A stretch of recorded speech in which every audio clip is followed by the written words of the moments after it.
Hey folks, John here, BJ60 Landcruiser addict. It is time to do the front rotors. They've never been replaced. Last year they were pulsating like crazy going down steep hills. The beauty of these Landcruisers is you don't really need to use your brakes that much because there's a lot of engine braking happening with the 5-speed manual. Anyways, first step is going to be to remove the wheel. So I've got her jacked up. Going to remove the wheel, put the jack stand underneath for safety, and then I'll show you the next step. Step 2, replace the caliper. And I just noticed one of my anti-rattle springs is missing from the top. Interesting.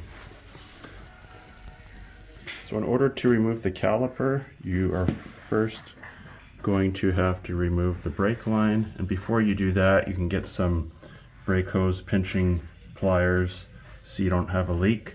I am going to bleed the brakes anyways at a later time, but 17 mil socket to pull the caliper off, and what I like to do is just rotate this line out of the way. So you're going to have to remove this one obviously because this is attached to the caliper. And then I loosen this one just so I can pivot the line up and out of the way. Now with the caliper removed, unfortunately we can't just pull off the rotor quite yet. Next we have to pull this locking hub cap off. And then before we can pull this off, there's a C-clip on the inside we need to remove. So I'll show you that next. Okay, so the bolts are removed. You'll need a 10 mil socket for those, and then you just pull this straight off. And there is a C-clip inside there. We'll remove. Then we'll pull these cone nuts off with a 12 mil socket. All right, everything's been removed. In order to get the cone washers out,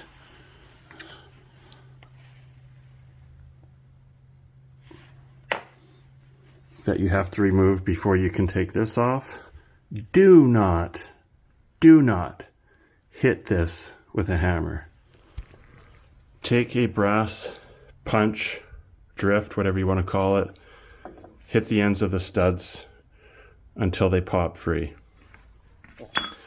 Okay, now there's a washer here we will take off, and is there a washer? I can't remember now.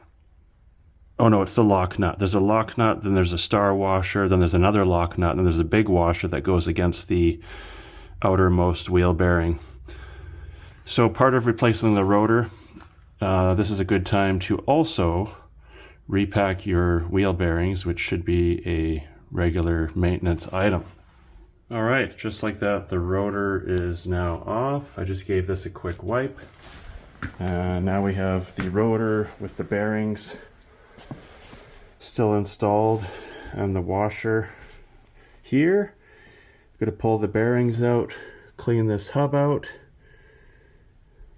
and then we will replace the rotor.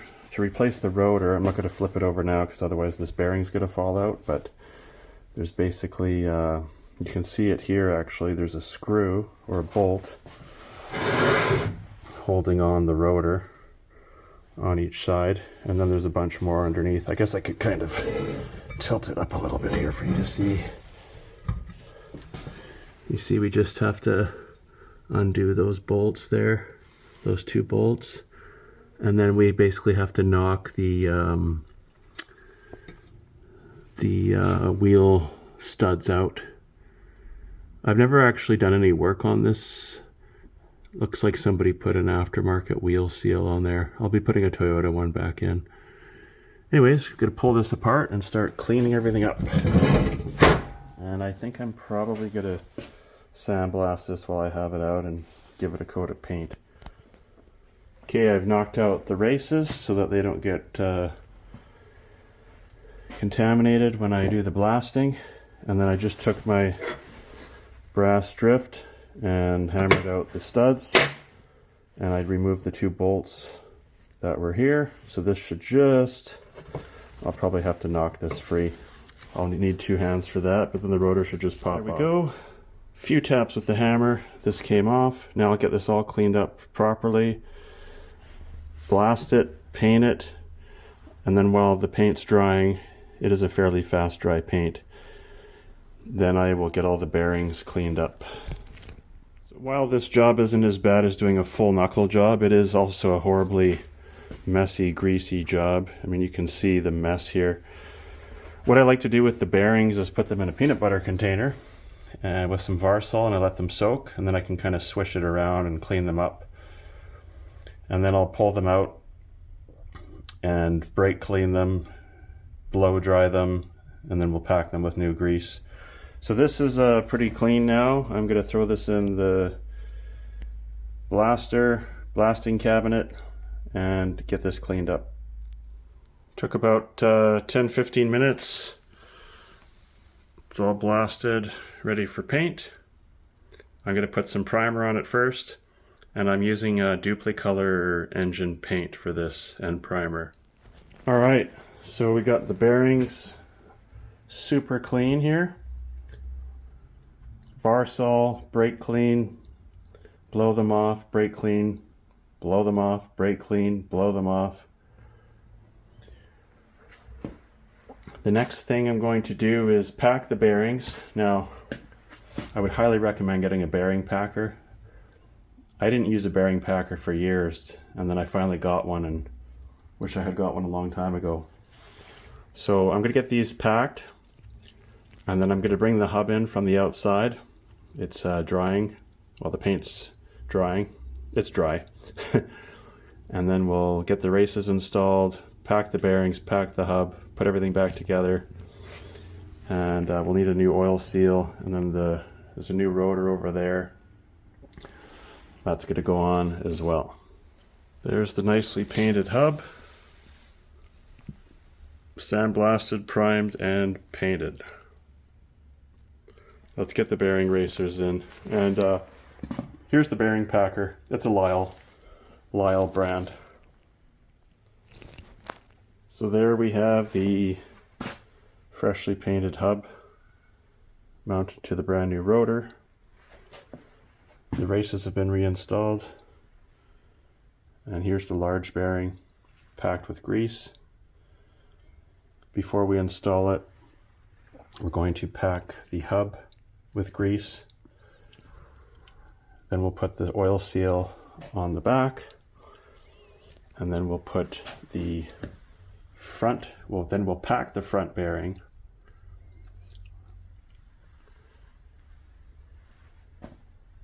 And put the rotor and the bearing and the washer and the lock nuts, or the nuts, all in place with the lock washer. Here we have the hub filled with grease. Just like that. Now this bearing will be placed inside, and then a new oil seal will be installed at the back. There's the bearing installed. Now we'll go over to our container. Take out an oil seal.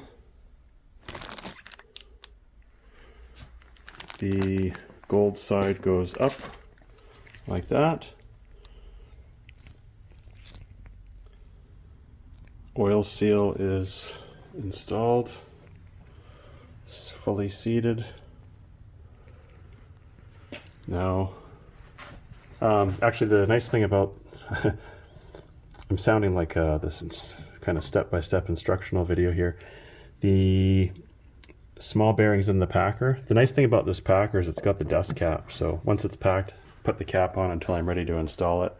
So now I'll just put a little bit of grease on here and get the nuts and lock washer ready to hold it in place once I've got it there, and then at least that's all set in position until I get everything else cleaned up. That looks much better. So just got to torque this now, and then put the other nut and the lock washer on. And then get the other parts cleaned up and everything will be done on this side. All right, got a new gasket here. Cone washers, lock washers, and cone nuts have been installed. 23 foot-pounds is the spec for these. Still need to torque the caliper, and I have a little surprise for the cap here, which I'll show you in a second. So rather than taking the time to clean this up right now, I have a little kind of exchange program going on here. I've got this one done. So I'm going to put this on with a new gasket, of course. And this was completely rebuilt, or cleaned, I should say, and it does have a new O-ring in it. I just need to grease the splines and install it. Well, that's a wrap on this side. I did have some cadmium plated,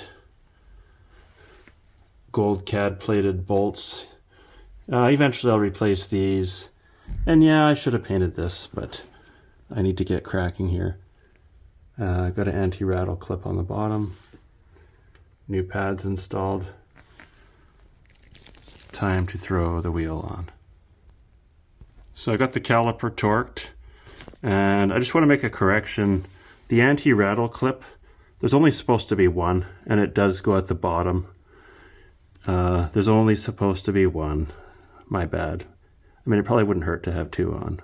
I've put two on before, but anyways, that's the way it's supposed to be. Hopefully you enjoyed this short video. I know I wasn't super detailed, but hopefully it gives you a quick idea of what's involved if you want to replace a rotor and repack your bearings. If you have any questions, please comment below, or you can always email me, and my email address is in the description. Thanks for watching, and I'll catch you in the next video.